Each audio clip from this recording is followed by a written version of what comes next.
What is up, and welcome to CFB Saturdays, where we talk about all things college football. Today, I am facing the music by looking back at my preseason predictions and seeing how they hold up. This time, I am rocking with the Big 12. On your screen now, you will see my final rankings for the conference, based primarily on a quality of team throughout the season, rather than strictly wins and losses. I will be comparing that to my preseason rankings to see what I got right and what I got wrong. So without further ado, sit back, relax, comment, subscribe, and enjoy the ride. We're going to start at number 16, the bottom of the conference, with the UCF Knights. And a year ago, fans had some pretty big dreams for this team. High expectations under Gus Malzahn, but instead they ended up face planting. And now Malzahn is out, and UCF brings back Scott Frost, the coach who led them to that magical 13-0 season, but also the coach that flamed out spectacularly at Nebraska. So it's a reunion that's fueled by nostalgia, but the roster Frost inherits is far from the squad that was unbeaten whenever he was there last time.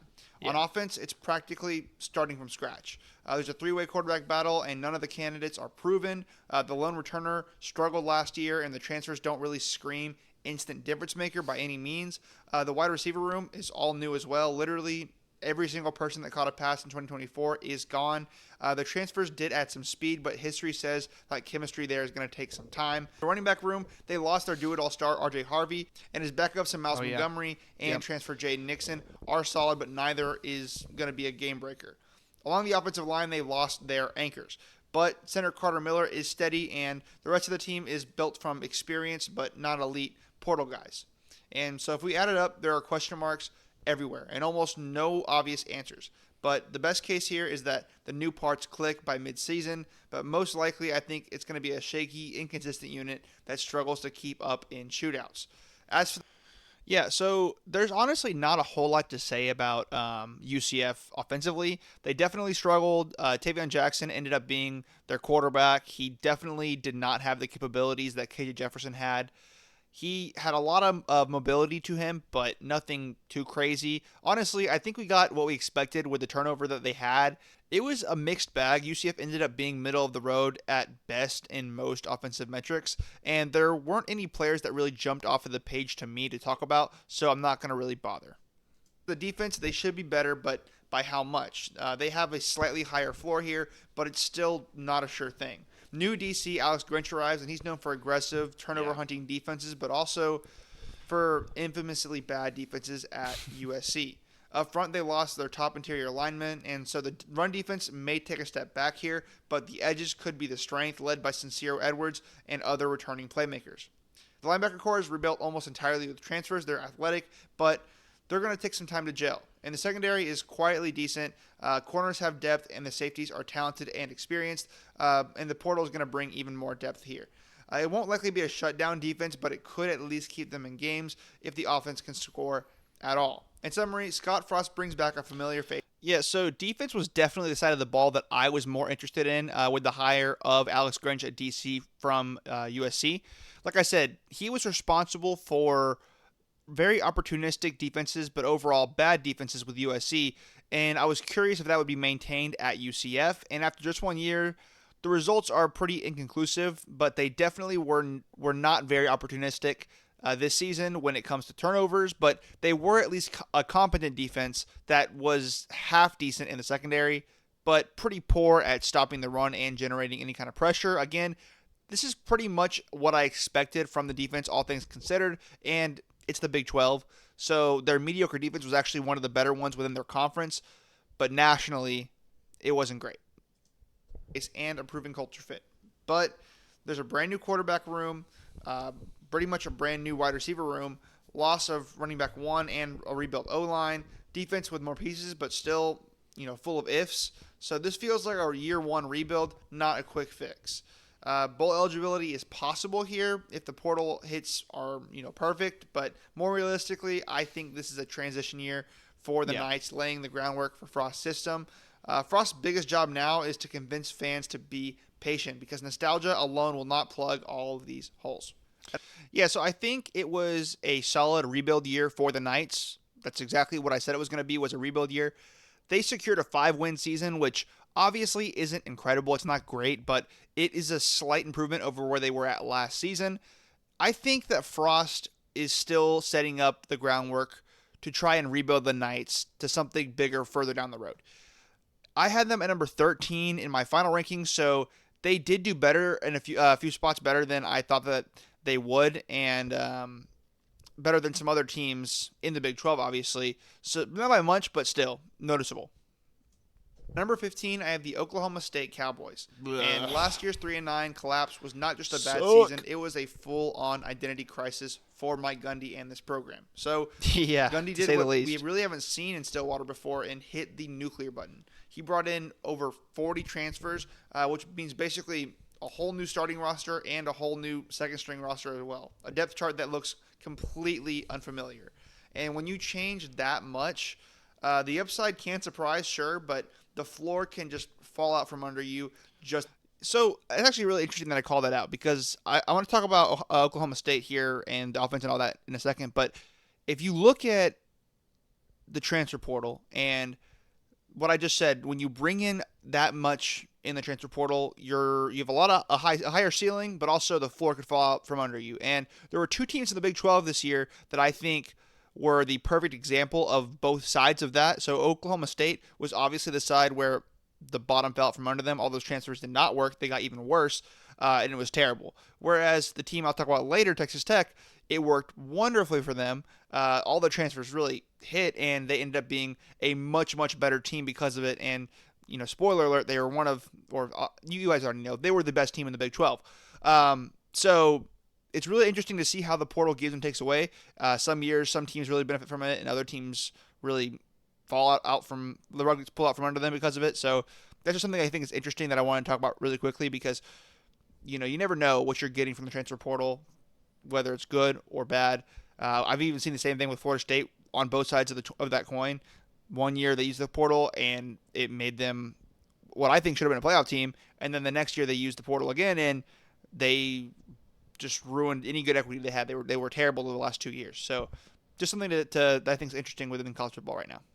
As easily.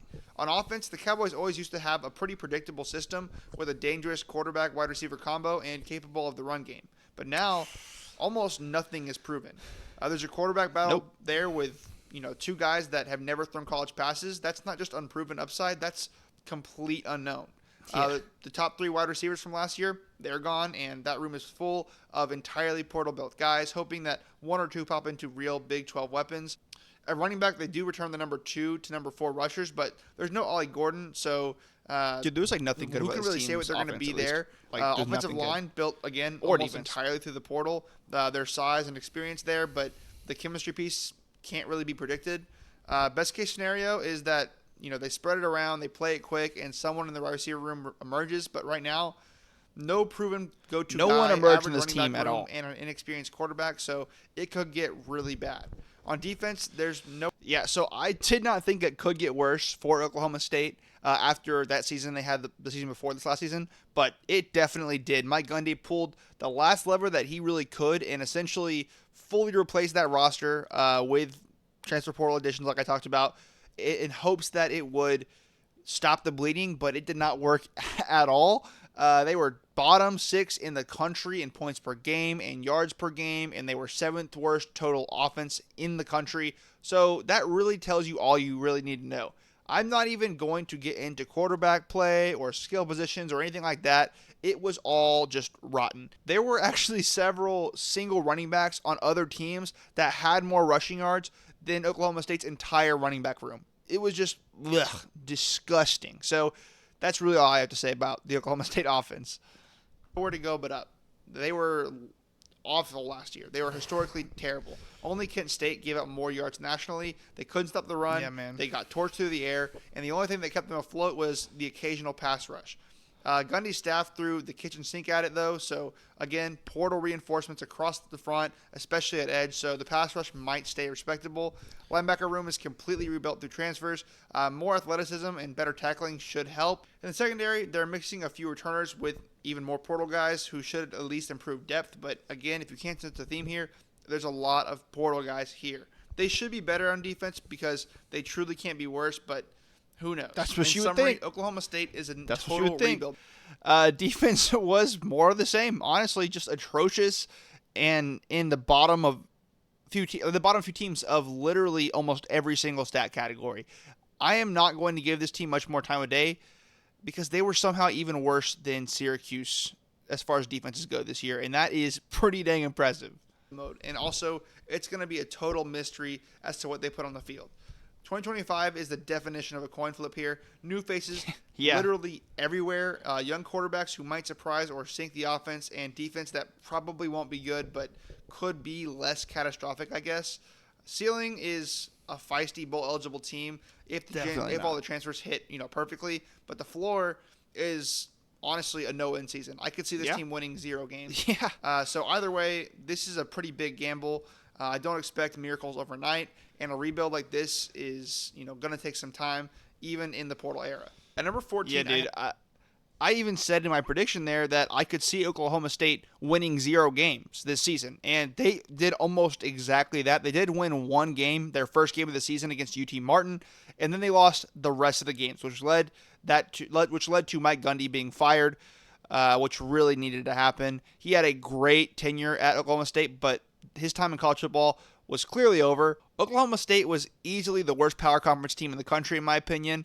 And honestly, they were one of the worst teams, period, throughout the country, whether Power 4 or not. I had them dead last in my final Big 12 rankings for good reason, and I could have had them, even if I could have had them lower, I would have, but it was just so bad that putting them in second to last place in my preseason predictions feels way off, even though it's only a 1-spot difference. But that gap feels immeasurable, dude. Like, the difference from Oklahoma State and the second worst team in the conference felt so huge. They were just so bad, man. And it was really sad to see because I do like Mike Gundy, and I've liked him over the years and seeing what he's been able to do at Oklahoma State. But the past 2 years have just been, like, awful. So they got new blood in there now. We'll see if they can improve. But, yeah. Oklahoma State's had a huge fall from grace. Have Arizona. And there was actually a quiet confidence around this team last season under Brent Brennan in his first year because he was able to retain their star wide receiver and quarterback. So they had some pretty big hopes, but they ended up falling I was low on Arizona. They were the second worst scoring offense in the league, and they had the second worst rushing offense as well. And to add insult into injury, their star receiver in Tedero McMillan is now in the NFL, and he was a rare game-changing talent who could turn nothing into points, so definitely hurts to see him walk away. So now in the second year, Brennan is going to have to press the reset button again. They bring in a new OC, fresh portal reinforcements, and a clear goal to fix an offense that simply couldn't move the ball consistently. So what is this offense going to look like now? Well, it's going to look different for sure. They will likely be faster, more spread out, but whether it's actually going to be good is a whole different story. The new wide receiver room does bring in some real speed. Watch Jaden Watley from Chattanooga. He is explosive after the catch. The offensive line has experience, but they remain short on Big 12 level talent, I think. And the run game, they're bringing in a guy whose name is kind of hard to pronounce, so I don't want to pronounce it wrong, but he's a Sun Belt star with legit burst ability at Arizona, just didn't have last year. The big worry here, though, is quarterback play, which is still shaky. Without consistent quarterback production, the ceiling for the entire offense stays pretty low. The bottom line here is improvement is likely because it's hard to get much worse, but a true breakout season is probably unlikely. As for the defense, pretty much anything will be better than what they trotted out last season. Sorry for that. Arizona had a bit of a bounce back season in case you weren't watching. Their quarterback, Noah Fifita, had a major rebound this year despite losing his top targets, including Tedero McMillan, who's just an absolute dog. He was in college, and he definitely is now in the NFL. In fact, Noah Fifita was one of my favorite quarterbacks of this season. He threw for over 3,000 yards. He had almost 30 touchdowns with only 6 picks, and he had some mobility to him as well. They were a pretty balanced offense, and they didn't struggle nearly as much to move the ball as they did the season before. They ended up having one of the better offenses in the conference, to be honest, despite them having some red zone woes. So I was pretty wrong about Arizona as a team. Obviously here they're actually much higher, which I'll talk about in a second. Offense did impress me. Noah Fifita did impress me. So, yeah. They needed a full reboot, and Brennan's staff made some pretty targeted moves here, starting with the DC, who they promoted it internally, keeping scheme continuity while hoping for better execution. Secondary was rebuilt through the portal, and on paper, it does look solid, especially at corner. Safeties return, providing some veteran presence they were there. much better And this their year. linebacker, Tay Brown, is another anchor in that middle, joined by several transfers to boost depth there. But the biggest weakness last season was stopping the run, and while the front seven has added some size, it still feels like that could be a soft spot against the physical Big 12 teams, especially like Utah or teams like that. In summary, year 2 under Brennan is pretty. Yeah, defensively, the Wildcats were massively improved, especially in that secondary. They were quietly one of the best secondaries in the country, honestly. They were not an easy team to move the ball on by any means or to score on. They brought some solid pressure. Plus, the only team with a better turnover margin than them was Indiana this season, which, they were the national champions. So they did a complete 180 on defense. They brought in some great transfers and evaluated really, really well, honestly. And the only defense in their conference that had a better defense was the team that won the conference, and that was Texas Tech. They also earned a playoff bye, obviously. So not bad company to have. Very, very, very solid defense. Widely focused on adding speed on offense, upgrading size and depth on defense, and simply looking more like a complete team instead of a group of talent held together by 1 or 2 stars. So I think they should be harder to blow out, better at moving the chains, and probably a little bit more disciplined. But quarterback questions and suspect front seven keep the ceiling low. Bowl eligibility does still feel unlikely, but they should at least work to look like a more cohesive and competitive team than they were last year. In short, I think Brennan's rebuild is working, but they're not going to instantly be better, but I think they're making the right steps forward to make them relevant again. Yeah, honestly, I should have seen this coming because, as you guys know, if you watched my preseason predictions from the year before, I had a lot of faith in Brennan as a coach coming over to Arizona. The fact that he was able to retain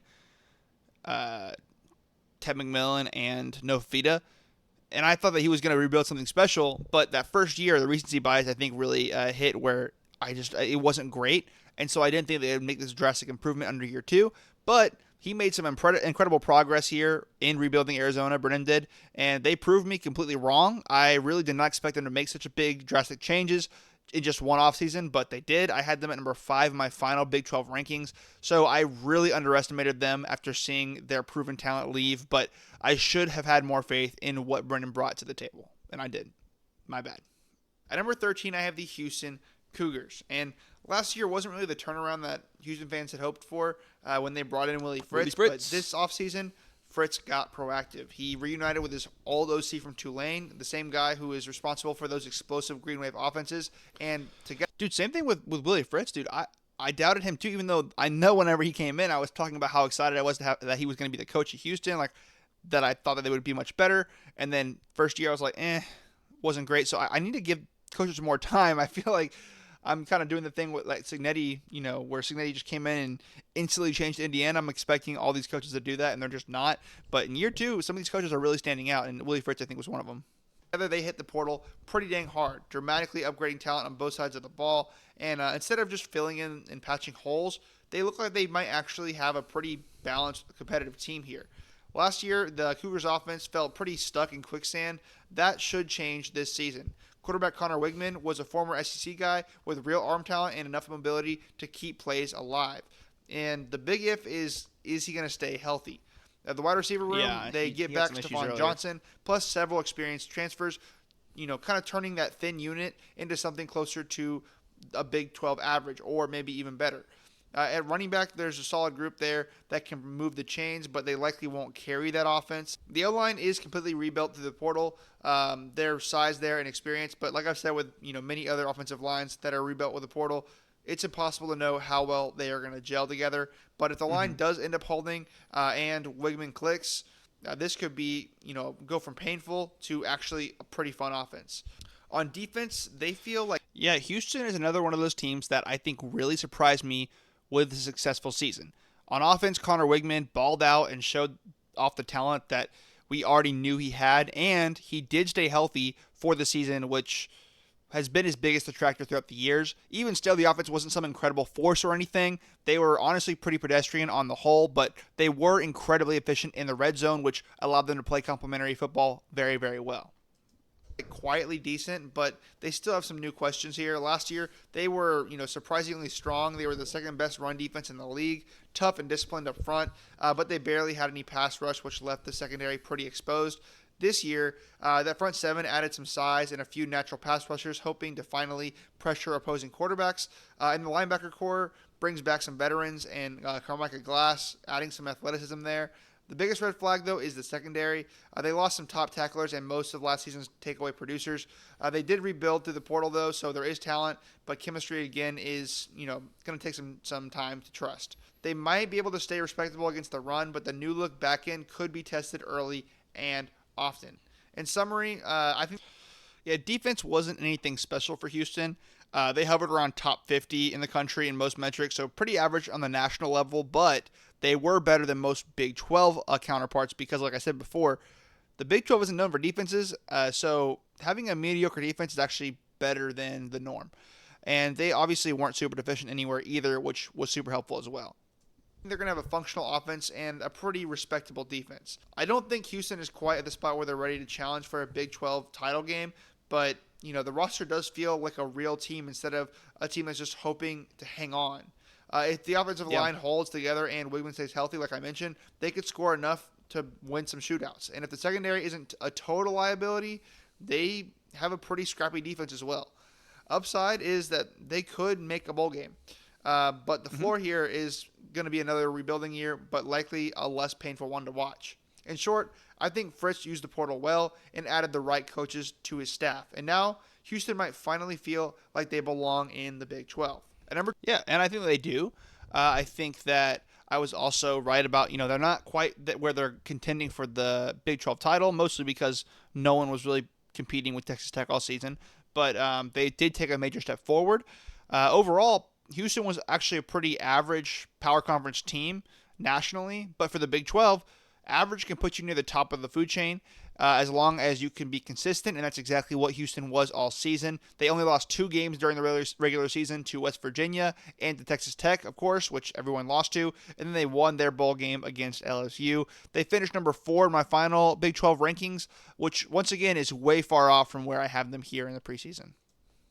12, I have the Cincinnati Bearcats. And ever since joining the Big 12, Cincinnati has mostly looked like exactly what they are. A former Group of 5 school that's still adjusting to power conference depth and weekly physicality. This year, they're a little older, a little deeper, and they work the portal a little bit more smartly. But this is still about slow and steady improvement rather than a sudden jump to contention. On offense, their identity is going to have to be on the ground. Quarterback Brendan Sorsby is athletic. He can extend plays and add yards with his legs, but he must cut out the mistakes that he had last season and avoid trying to do too much. At running back, they did lose Corey Kiner, which is a huge blow, but they have some veteran guys still there and some tough transfers that came in that should mean that this position group is still a strength for this team. At wide receiver, it's basically a total reboot. Almost all new starters brought in via the portal. There is talent here, but again, like I've said, with most of these position groups that are filled with portal talent, chemistry and consistency are huge unknowns. The offensive line does look serviceable in the starting 5, but depth could still be an issue here. If injuries hit, then things could get a little rocky here. Overall, this is not a team that's going to blow you out through the air. It's going to be a team that's going to try to grind out yards on the ground, using the quarterback's legs, and hopefully, utilizing some of those new receivers to do just enough to keep them in these games. On defense, it's a strong spine. Yeah, so like Houston, Cincinnati was pretty pedestrian on offense. They were efficient in the red zone, and they had a really solid quarterback at the helm. I think Sorsby was honestly a top 20 quarterback this season, so more than serviceable for the Bearcats. He definitely cut down on the mistakes this season and made better decisions with the ball, and he brought some much-needed mobility to their attack. Like I predicted, they did focus more on the ground game than the passing game, but overall, again, this was a pretty middle-of-the-road pedestrian offense. And they've got more depth, and it's where Cincinnati looks quietly the most like a Big 12 team and not a Group of 5 team. Dante Corleone is one of the best interior defensive linemen in the country, and he's going to be an anchor for this team who makes everything else easier. The pass rush was lacking last season, but they added some portal guys for help that should be able to get after the quarterback more consistently, and linebackers are a clear strength. They're experienced, they're physical, and the emotional leaders of this unit. The secondary got younger overall, but they brought in some impact transfers to fill in some gaps and adding, that size and athleticism that they needed. The defense probably won't dominate every week, but they should be sturdier, deeper, and nastier up front, enough to keep them in a lot of these games. In summary, I think it's going to be a slow climb. Yeah, Cincinnati's defense actually caused them a lot of problems this season, especially in the latter half of this season. There weren't really any bright spots for them either. Teams didn't have too much of an issue moving the ball on them or scoring on them in a variety of different ways. And like I mentioned earlier, this team made their way to the Power Four pretty recently from the G5 level, so sometimes it really does show. Keeping up with power conference opponents week in and week out is not easy, and Cincinnati just could not keep up to the full length of their season. It also doesn't help that they scheduled their hardest opponents at the end of the season, which reminds me a bit of what Pitt did with their schedule, so it made them look a lot worse towards the end. They had a pretty good run going there for a little bit, but yeah, at the end, their defense really crumbled, and those better teams were able to take advantage of that. Not an instant splash. And what I mean by that is that they are still in transition. The offense is going to be able to run the ball and buy time for those new wide receivers to click, and the defense has a strong spine at D-line and linebacker with upgrades in the back.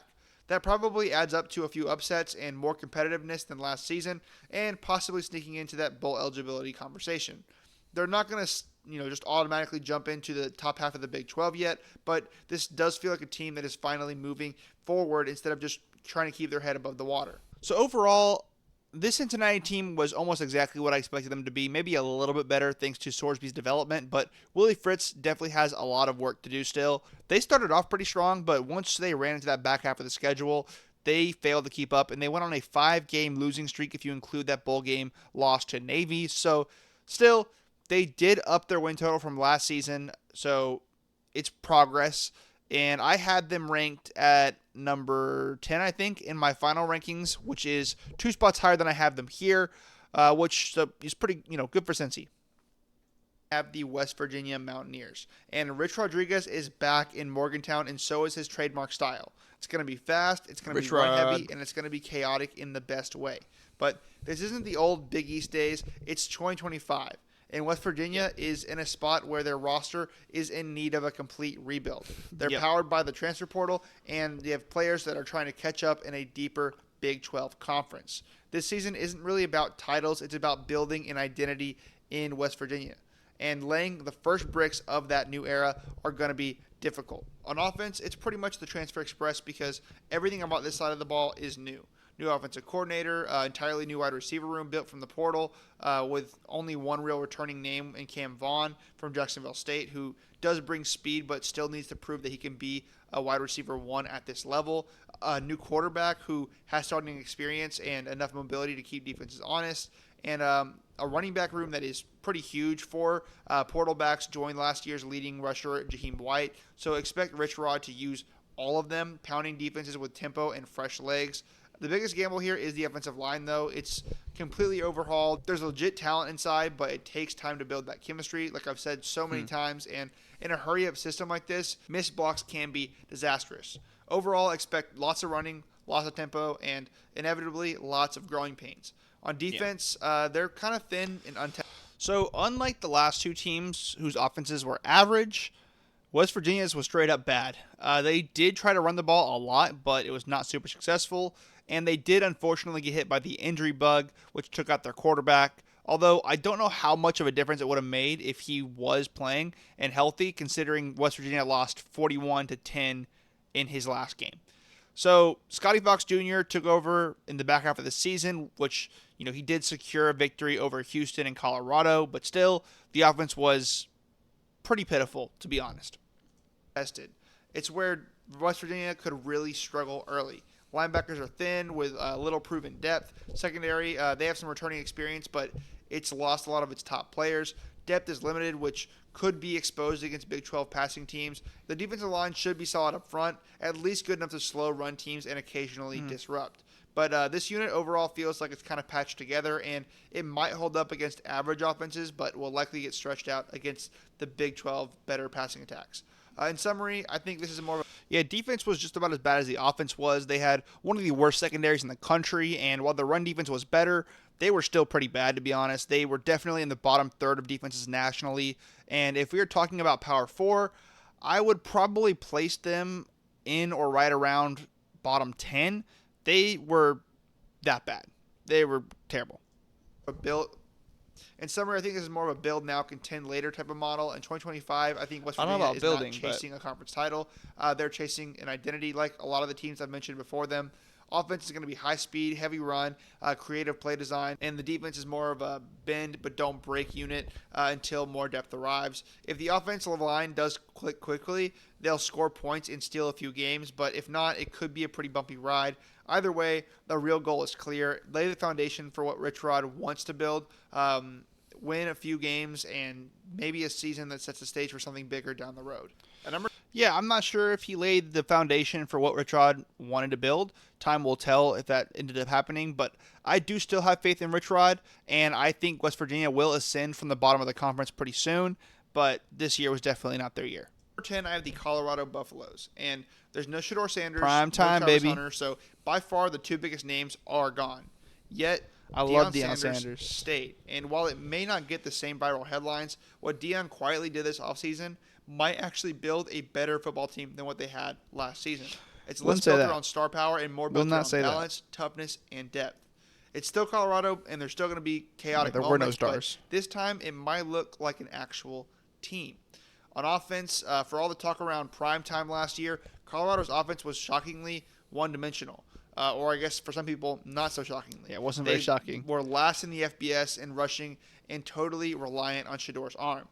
This year, they're going to pivot from that. They have a new quarterback in Caden Salter from Liberty. He's a true dual-threat guy who ran for more yards himself last year than Colorado's entire team. He's not polished as a passer, like Shedeur was, but his mobility could completely change what the Buffs can do offensively. The wide receiver room is deeper than before, even without that true superstar in Travis Hunter. So expect a more balanced distribution of the ball instead of forcing it every time to Hunter. Running backs are still pretty average here, but Salter's running threat should open lanes that didn't exist last year. And the O-line has been a chronic weakness under Deion so far, but they hit the portal again to fix it. Probably still not elite overnight, but it should be at least serviceable. Overall, this offense could be less explosive, but still more coherent and finally capable of sustaining drives on the ground. On defense, this could be... Yeah, I think Colorado misses Shedeur Sanders and Travis Hunter, to be honest. Colorado under Deion Sanders has been an interesting ride, full of lots of press coverage and mediocre and bad seasons. This season definitely fell into the bad category. It's not super surprising with the departure of those guys I mentioned, Shedeur Sanders and Travis Hunter, although I did expect them to look like a more complete and balanced team, but they just got worse across the board, to be honest. Salter was not nearly as big of an impact player as I expected him to be. Heck, he didn't even start in a chunk of the games because Deion went with a more rotational approach, which I think hurt the team due to lack of continuity. But the Buffs were still terrible at running the ball. They weren't efficient in passing the ball either. Like I said, they were just bad across the board. Prime's best yet. The defense has often looked like an afterthought here, but that might finally change. The headline addition is Jaheim Otis, who's a massive D tackle from Alabama. Just having him in the middle should instantly upgrade Colorado's run defense. The front three overall look deeper and bigger than anything they had before, and the linebackers have true all Big 12 potential, plus they added depth through the portal, so I really like what I'm seeing here. In the secondary, there's no Travis Hunter again, so there's no headline shutdown guy. But as a unit, it's solid and balanced. And instead of living and dying on highlight plays, the defense might quietly be good enough to win games by itself. In summary, this is going to be a less highlight reel focused Colorado and more of a grinded out team. This season for Colorado is not going to look like it did. Yeah, they had the worst defense in their conference, which was impressive considering I told you that West Virginia had a bottom 10 defense among the Power Four. So Colorado was even worse than that. Probably bottom 4 or 5 amongst Power 4 and bottom 15 in all of college football. So that was mainly because of how vulnerable they were on the ground. I am convinced that if I got padded up and played against that team, I could find success running the ball. And they could not find a way to get pressure either. Only 3 power conferences had less sacks than them. Their secondary wasn't nearly as awful, but they were not particularly good either.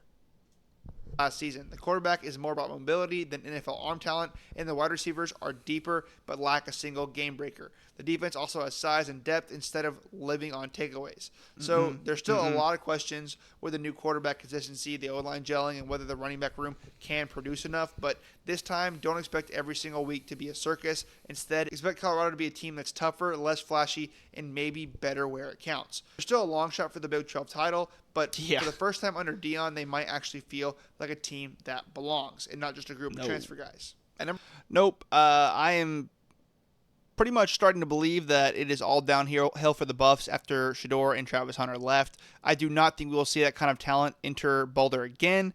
As for the season, it was a wash. What more do you really want me to say here? So they ranked number 15 in my final rankings only because somehow Oklahoma State was even worse, but I clearly had way too much faith in Colorado this season. They were pretty bad. But again, they were not nearly as bad as Oklahoma State. So that was what I was telling you earlier. There's a pretty big gap between the second worst team and the worst team. Colorado's second worst team, not nearly as bad as Oklahoma State. Number 9, I have the Kansas Jayhawks. And no single player-coach combo has transformed a program quite like Jalen Daniels and Lance Leipold have at Kansas. Once a Big 12 afterthought, the Jayhawks have become must-watch football with Daniels under center. But last year proved fragile. An elite-looking offense on paper struggled to finish drives and gave the ball away way too often. And Daniels' injuries did not help. And when he's not on the field, dude, he looks so good early in the season. Pretty ordinary. This season, it all starts and ends with Daniels once again. The offense should be fun this year. The Jayhawks do bring in a new offensive coordinator whose biggest job isn't to overhaul the scheme, but to clean up mistakes, cut turnovers, improve red zone execution, and keep Daniels healthy. Because when he plays, Kansas can score on anyone. He's dynamic as both a passer and a runner, and this year he'll probably need to carry even more of that load. The offensive line is quietly a strength, and it usually is under Leipold. They're experienced, they're tough, and they're able to protect Daniels while giving the run game a real shot. At running back, they did lose Devin Neal, which is a huge blow, but Kansas has a committee with Daniels himself likely adding to the ground game that should keep defenses off balance, and the wide receiver room is completely rebuilt through the portal. Talented, yes, but untested altogether. If the chemistry comes fast, Kansas can be pretty dang explosive. On defense, though, there are worries. So I feel like a broken record at this point because Kansas was another Big 12 team that was pretty pedestrian or even below average across the board when we're talking about offenses. They weren't anything special or good. I do like Jalen Daniels, but he has not been able to recapture that spark he had a few years ago. But at least he played all 12 games this season without any major injuries, so golf clap to him. But the only other main call-out I have for Kansas' offense is that they were pretty atrocious at taking advantage of red zone trips. They could not get it done when they went into the red zone, which really hurt them this season. It's pretty much where Kansas optimism fades. Linebackers are rebuilt through the portal, which means new faces, maybe some potential, but also, again, some risk. Secondary is young, shallow, and inexperienced. Against those Big 12 passing attacks, that's definitely going to be concerning. And the defensive line is improved through recruiting and transfers, but still not an elite group that can dominate in the trenches. When you put that all together, the Jayhawks will likely have to win in shootout fashion, something that's both fun and terrifying for their fans. In summary, they're fun, flawed, and unpredictable. When Daniels is healthy, again, I don't want to sound like a broken record, but defense is more the same. In the Big 12, defense is obviously not a super high priority, so a lot of these teams look pretty rough nationally. But even within the Big 12, Kansas was one of the weaker defenses in their conference. So definitely something I wasn't shocked by, but something I wanted to mention. Kansas will absolutely score points and scare bigger programs. But with so many new and unproven pieces on defense, the Jayhawks probably won't be able to consistently stop anyone.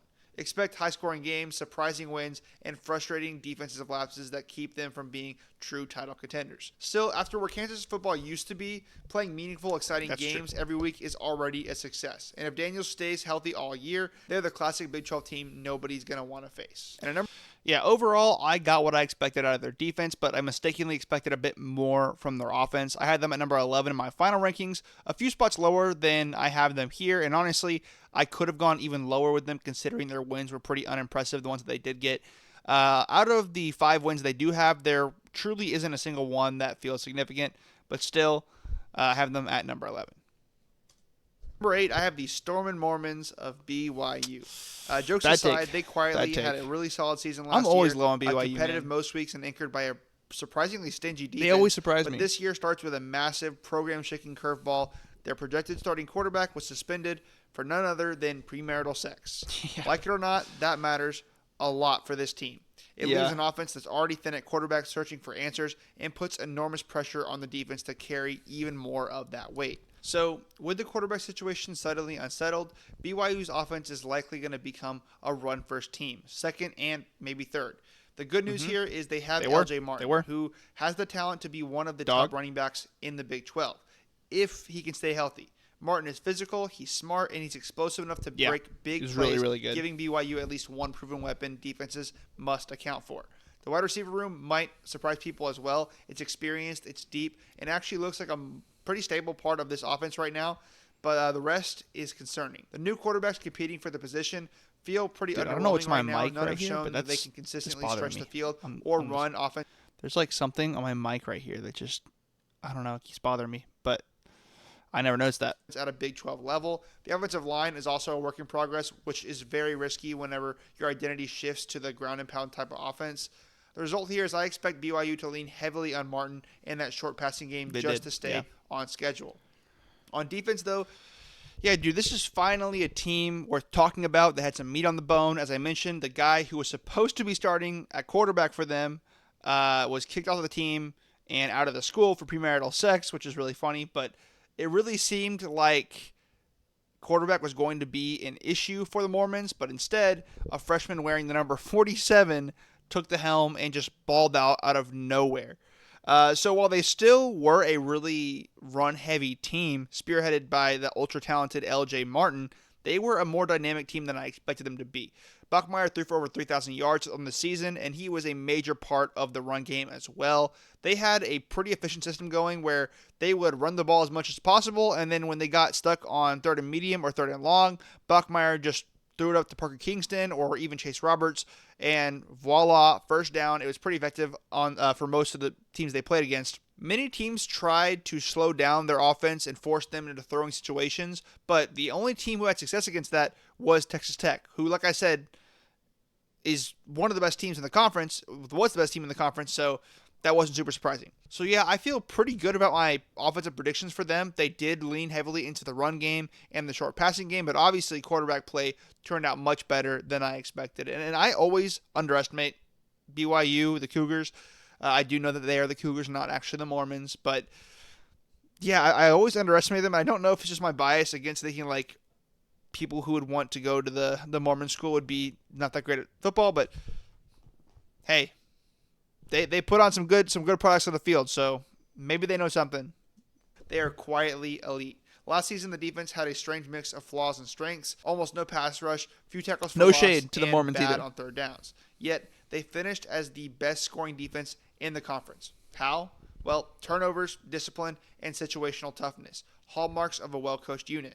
They returned both starting linebackers, giving leadership and continuity in the middle, and the secondary looks like a real strength, especially at corner where BYU is going to match up pretty well against most Big 12 receiving corps. To address the soft front, BYU added size to the portal on the defensive line, hoping to get a bit nastier inside and improve against the run. In summary, the defense is not going to be able to...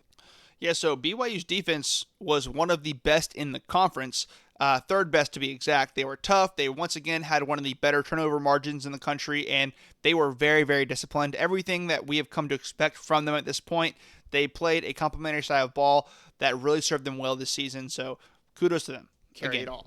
BYU will want to play smart, tough defense that keeps them in games, but with that unexpected quarterback suspension, a shaky offensive line, and a run-heavy plan that could get predictable, it's hard to see BYU truly contending for the Big 12 this season. They'll probably pull off an upset or two thanks to the defense, but week to week, the offensive ceiling just feels too low for me.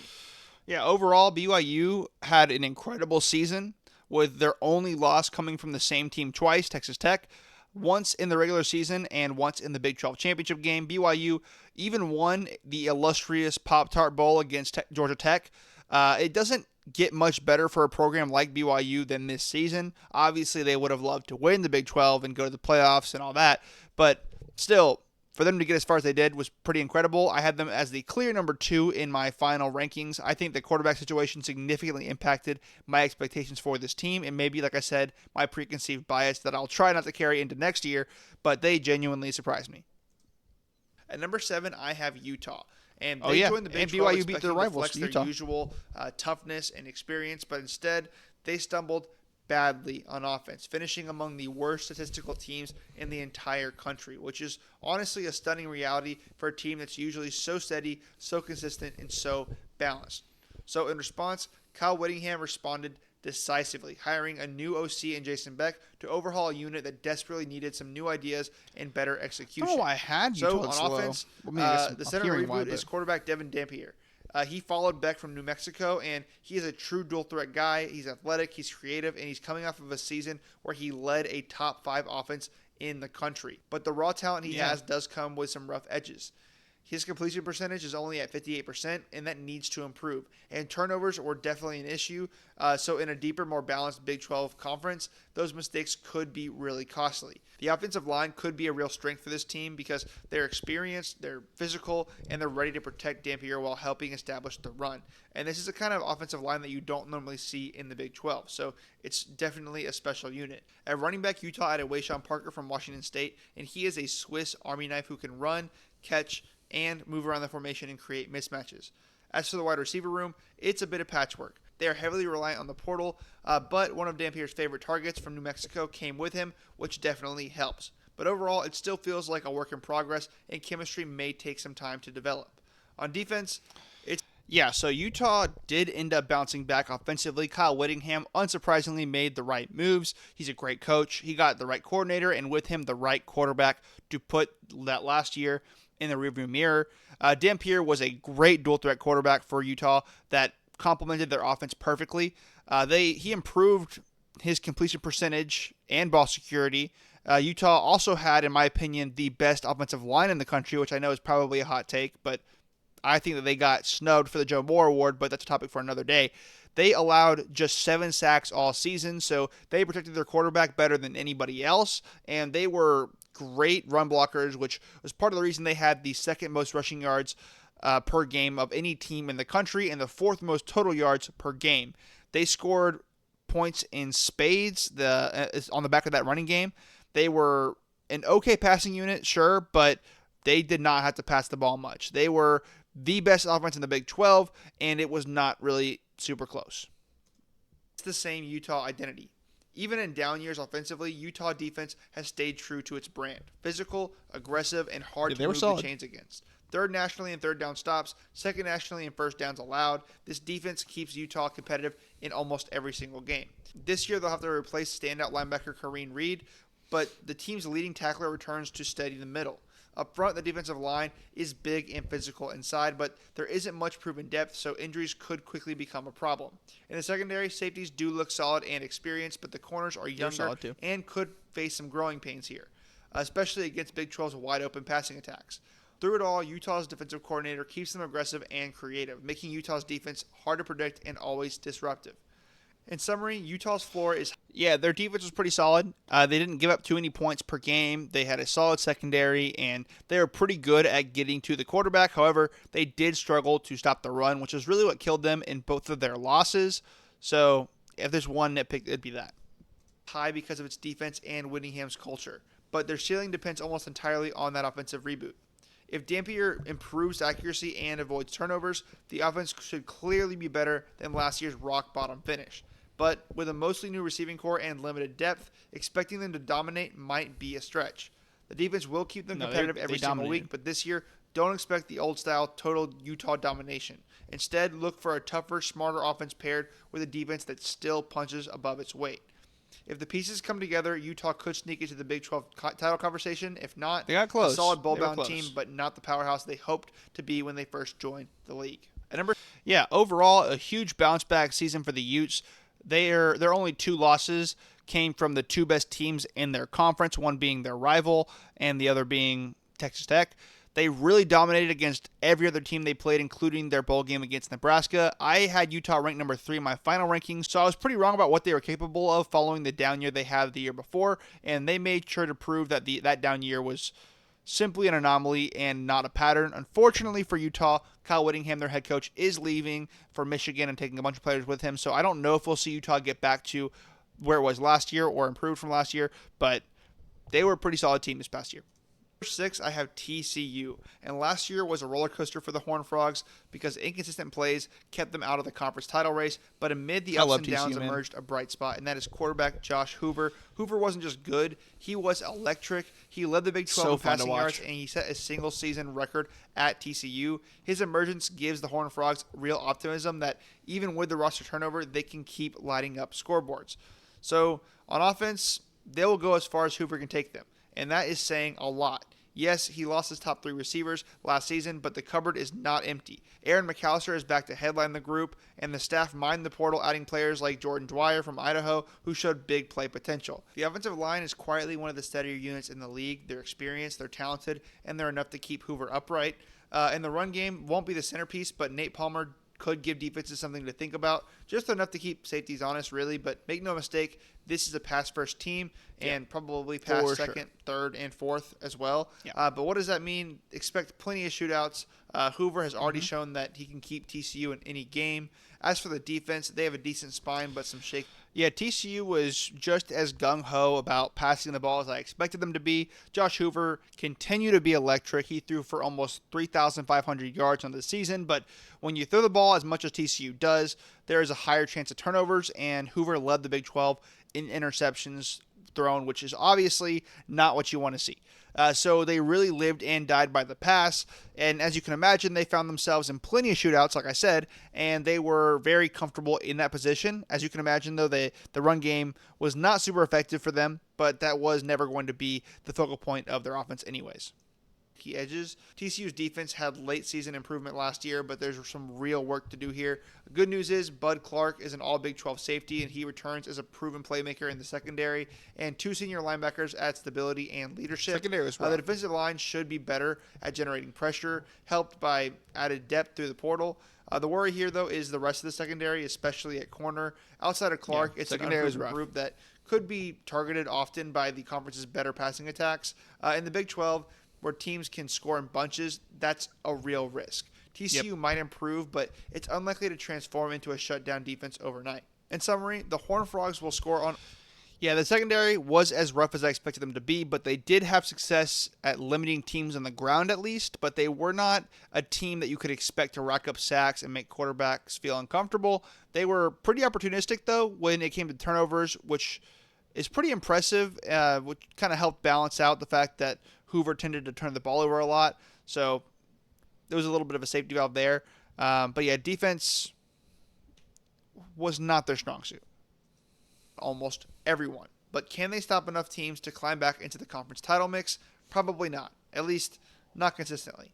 That said, no. Hoover's talent alone gives them a puncher's chance in just about any game. And in a wide-open league like the Big 12, that might be enough to surprise a contender or two and make every single Saturday a must-watch for this team.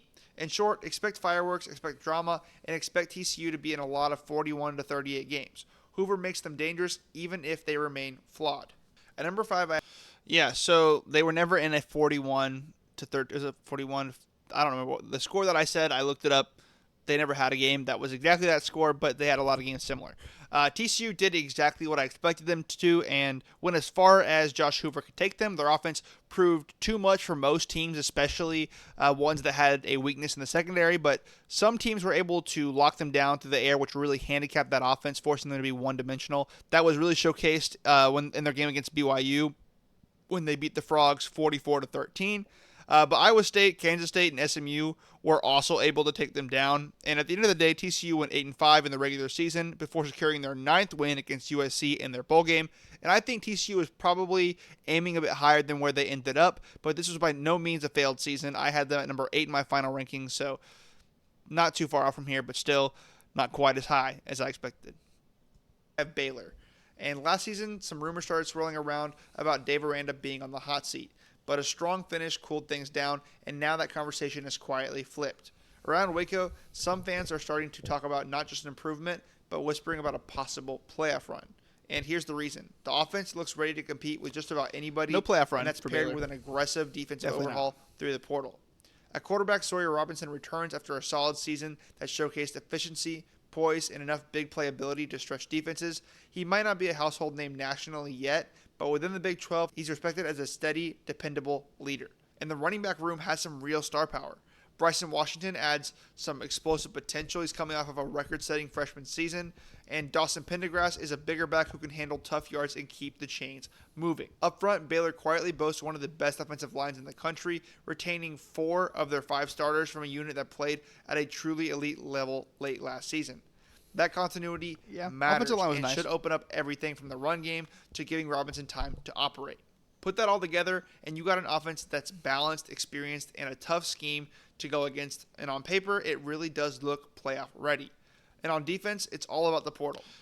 So Baylor may have gotten ahead of themselves when they were talking about possible playoff inclusion. However, that was not the fault of the offense. At quarterback, Sawyer Robinson lit it up through the air. He was kind of like a better version of Josh Hoover. His passing stats were in the top 10 in the nation. He threw for over 3,600 yards and 31 touchdowns. That put Baylor at number 3 nationally in passing yards per game and number 1 out of all Power 4 teams. But like with TCU, Baylor basically lived and died by the pass, and that style of offense usually means more interceptions, and Sawyer Robertson was not immune to throwing 12 interceptions throughout the season. Baylor also did have a nice offensive line, which definitely helped give Robinson some protection and allow the running game to just get a little better than what TCU had, but still not a focal point of the offense by any means. Regardless of how they got the yards, though, they were top 10 in the country in yards per game, which led to a lot of points being scored. Defense is where Baylor's season is really going to be decided. Last year, they struggled badly, bottom nationally in most key metrics, plagued by missed tackles, lack of pass rush, and blown coverages. But this year, like I said, they went to the portal. They got Calvin Simpson-Hunt from Ohio State, who's a physically gifted corner who could become a true lockdown presence. They added Devin Turner from Northwestern, who's a proven ball-hawking safety to stabilize that back end. They added a Marion Winston from Oregon, who will help in the pass rush department to get that consistent pressure. Plus, new linebackers brought in specifically to clean up the tackling issues that cost them games last year.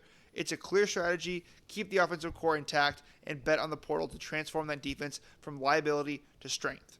So, in summary, Baylor's floor and ceiling.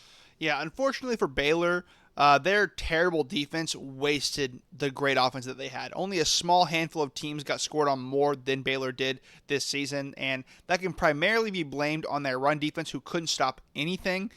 Their secondary was pedestrian, but not terrible, but man, they just had no answers on the ground.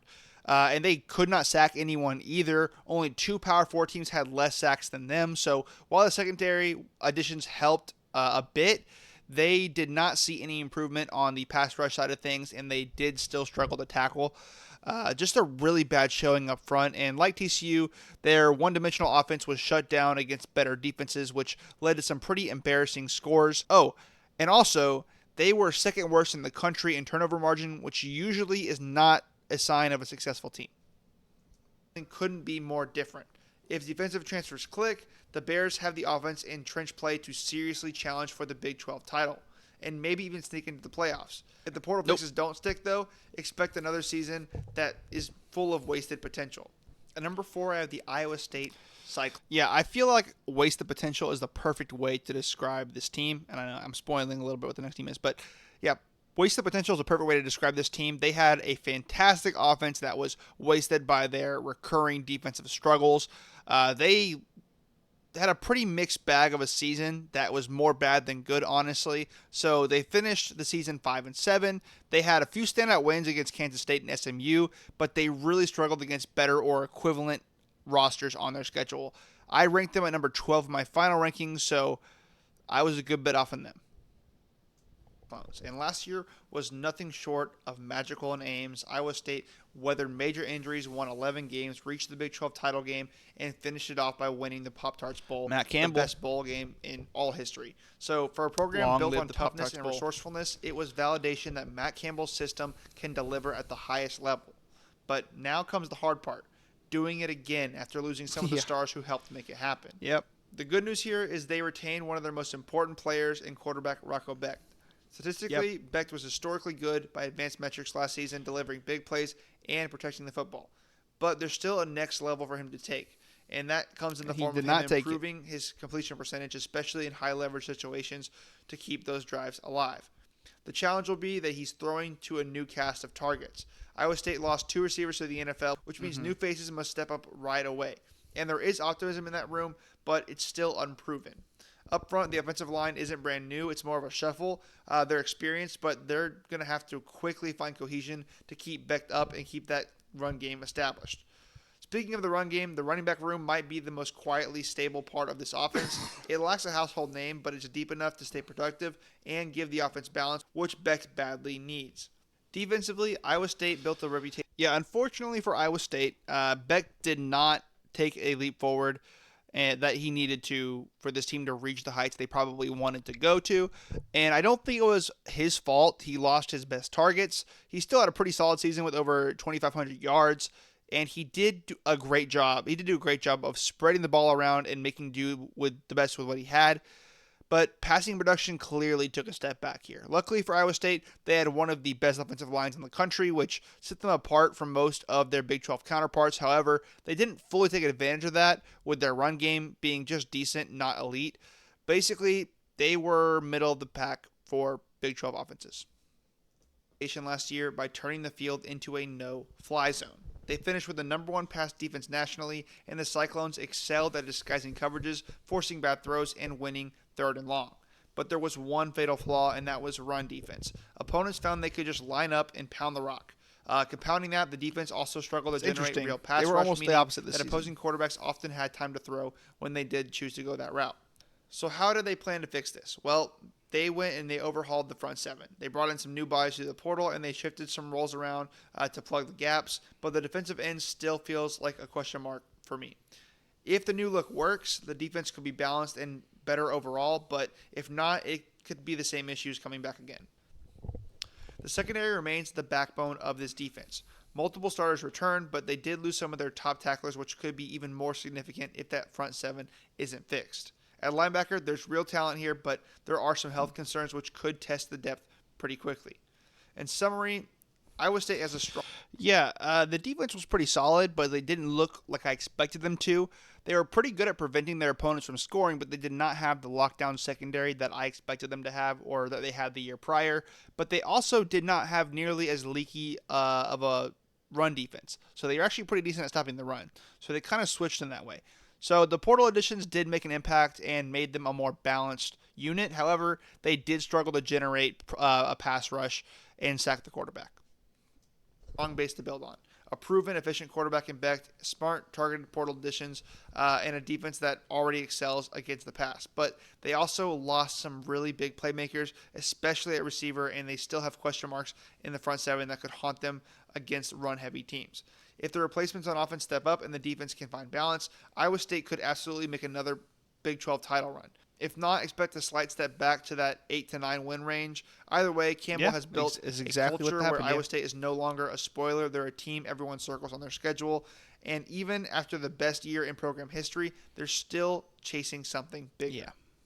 Yeah. That's something important to note. Even if they didn't make a Big 12 title run, it is hard not to see an 8-win season as a win for the Cyclones, especially considering their history as a team. They are not used to competing like this at this level, so it's definitely nice to see them competing. Plus, they got a win over their rival Iowa, which was the cherry on top for them.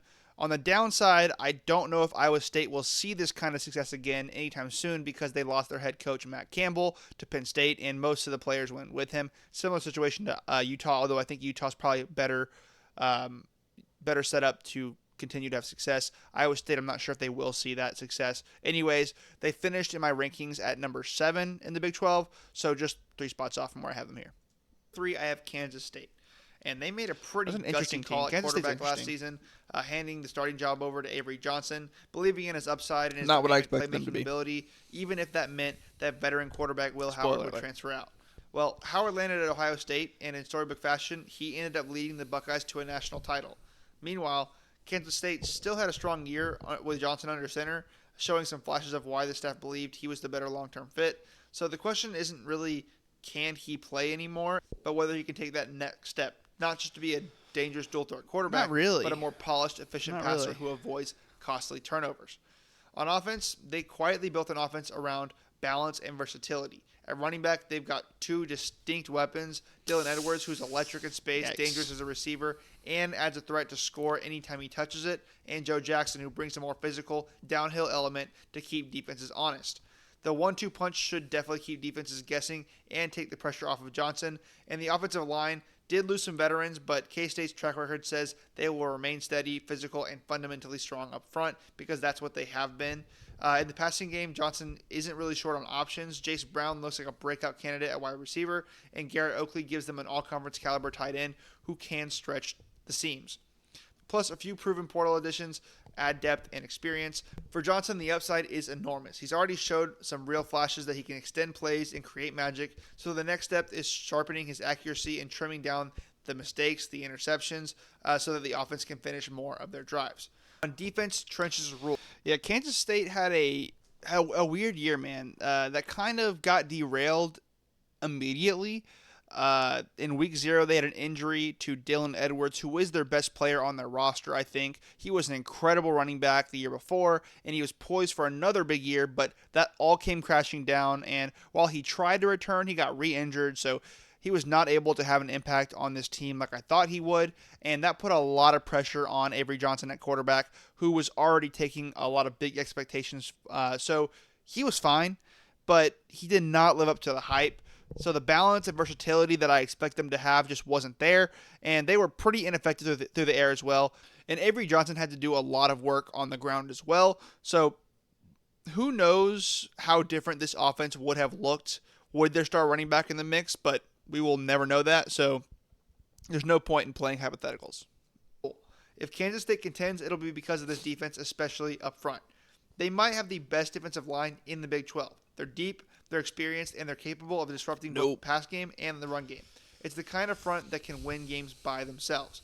At linebacker, Austin Romaine anchors the middle and might be the best in the league. Smart, physical, and always around the football.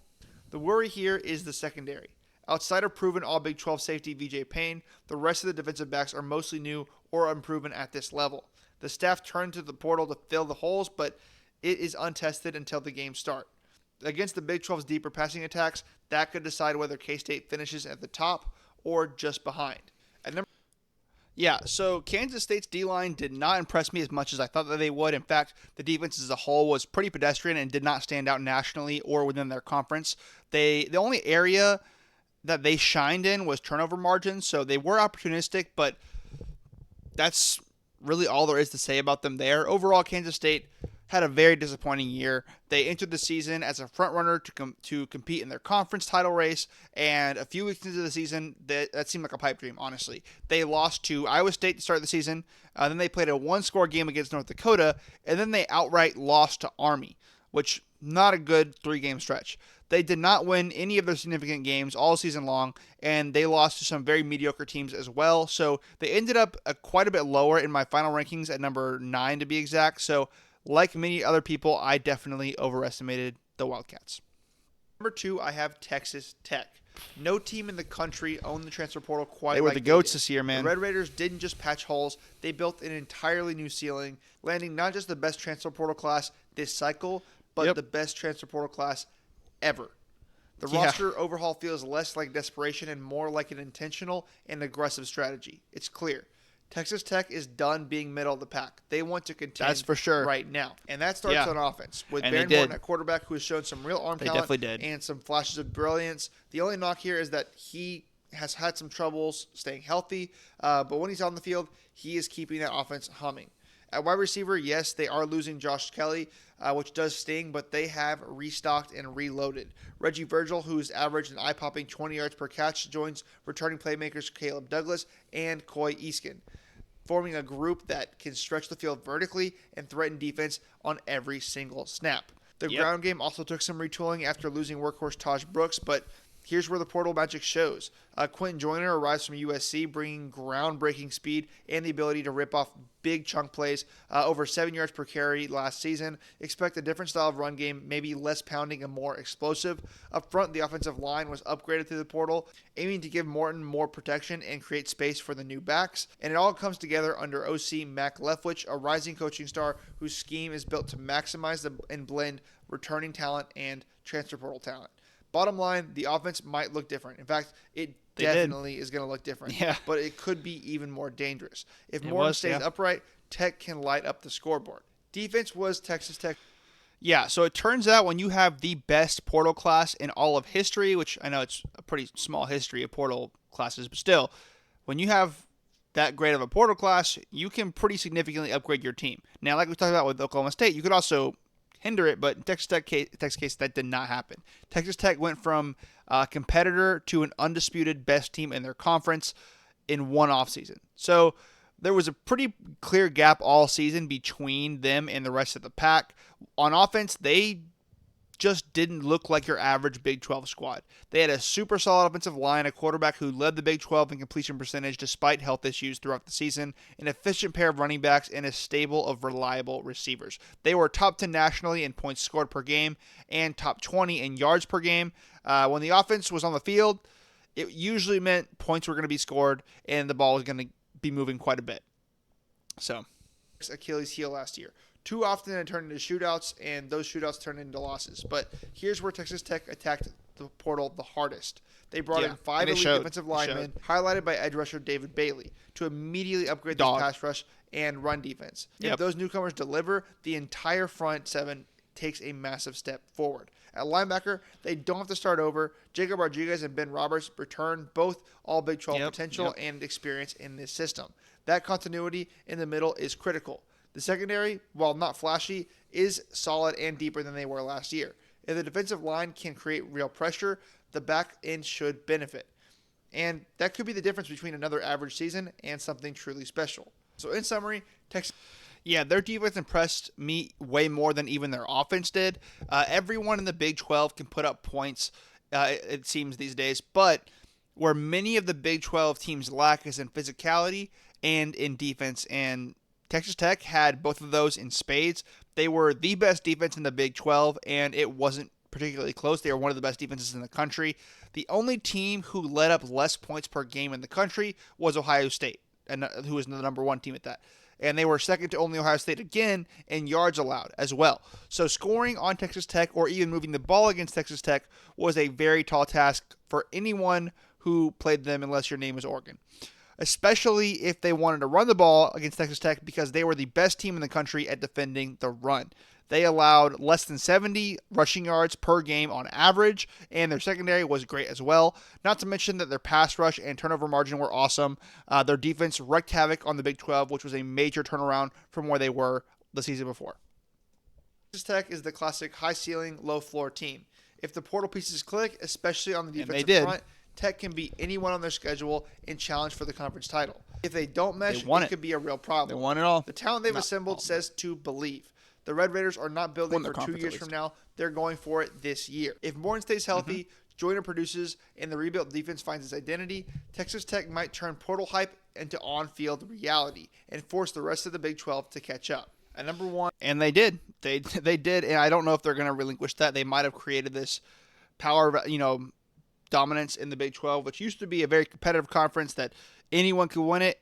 I don't know. Texas Tech might run away with this for the foreseeable future of being that number one top dog in the conference, but we'll have to wait and see. Overall, this was the best team to come out of the Big 12 in quite some time. They only lost one game to Arizona State during the season, and that can largely be attributed to the loss of their quarterback due to injury, but even then they were very close to winning anyways. No other team on their schedule came even close to beating them until the playoffs, obviously. Speaking of which, they earned themselves a first-round bye because they are one of the top 4 teams in the country. So, sure, they did not have the best performance in the playoffs when they faced Oregon, but they compared really, really well against the rest of their conference. They were the clear number one in their conference, which is where I had them in my final rankings, obviously. In my preseason, I acknowledged the possibility that this would happen, but I put them at number 2 in case those transfers didn't pan out, but they certainly did. The team that I think is the best in the Big 12, I have Arizona State, and they were the shock story of last season. They were dead last in the preseason. Instead, they won the league outright, grabbed a bye from their conference championship game, and were a couple plays away from beating Texas to reach the national semifinals. My biggest takeaway is Kenny Dillingham can absolutely coach, and the talent on that roster was far better than anyone gave them credit for. And the even scarier part is most of that attack returns. Arizona State is the number one team in the country when it comes to returning production, and nearly all the starters return, plus key backups, and the entire coaching staff stays intact. Continuity that is pretty rare to see in today's transfer portal era. On paper, they might boast one of the nation's best defenses on one side of the ball and a legitimate Heisman Trophy contender in Sam Leavitt on the other. So let's talk about their offense. Not quite. Like Heisman contending. Leavitt is not just good. He is special. As a true freshman, he played beyond his years, and now, as a sophomore, the expectation is that he'll be even better. Leavitt is a baller with a capital B. He can improvise, he's tough, and he is able to But I think there's a reason for that, which I'll get into. The pass-catching group is in great shape. Jordan Tyson is still one of the conference's best wide receivers, and there's depth and transfer support behind him. Plus, you have an all-conference tight end who can stretch the field and be reliable as a safety valve. The offensive line is another strength. They have 4 starters that are all Big 12 level talent, which should keep Leavitt upright and give the offense some balance. And balance is the key word here, because the only major loss here is a huge one. It's Cam Scadaboo. Scadaboo was not just a productive back. He was also the heartbeat of that team, though. And a rare dual-threat runner receiver who kept defenses honest.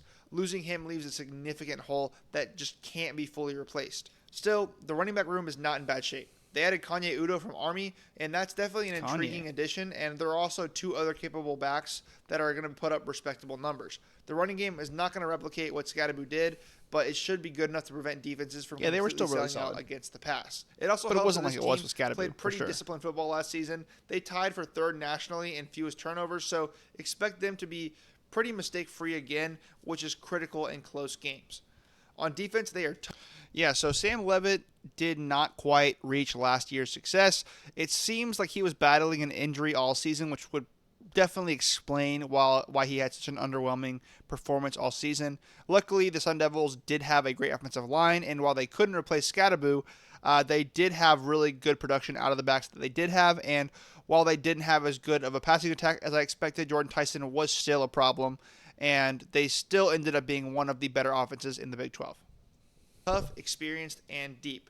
This was the team's calling card last year, and it might be even better this fall. Arizona State finished best in the Big 12 at defending against the run. And I can probably chalk that up to the fact that they had to go against Scadaboo every single day in practice, but either way, it was effective. And they were also elite at forcing turnovers and making clutch stops on 3rd down. Most of the playmakers return, including experienced veterans at every single level.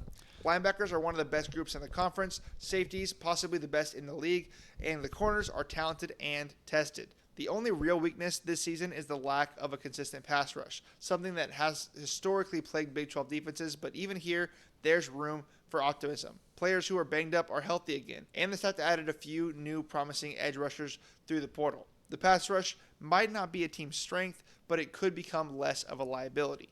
The bottom line here is that Arizona...